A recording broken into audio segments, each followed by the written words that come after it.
আমি হিজড়া জনগোষ্ঠী সহ আদিবাসী হরিজন সহ বিভিন্ন প্রান্তিক জনগোষ্ঠীর জন্য সংরক্ষিত আসনের দাবি জানিয়ে আমার প্রার্থিতা প্রত্যাহারের ঘোষণা দিচ্ছি। আমি মোসাম্মদ আনোয়ারা ইসলাম রানী, স্বতন্ত্র সংসদ সদস্য পদপ্রার্থী, ২১ রংপুর ৩। দীর্ঘদিন ধরে পিছিয়ে রাখা জনগোষ্ঠীর জন্য সংসদে আমরা সংরক্ষিত আসনের দাবি জানিয়ে আসছি।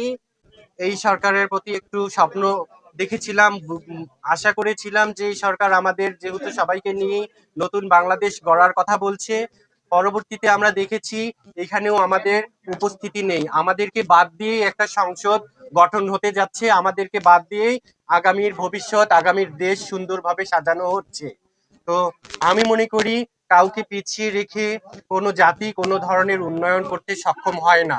আমি হিজড়া জনগোষ্ঠী সহ আদিবাসী হরিজন সহ বিভিন্ন প্রান্তিক জনগোষ্ঠীর জন্য সংরক্ষিত আসনের দাবি জানিয়ে আমার প্রার্থিতা প্রত্যাহারের ঘোষণা দিচ্ছি।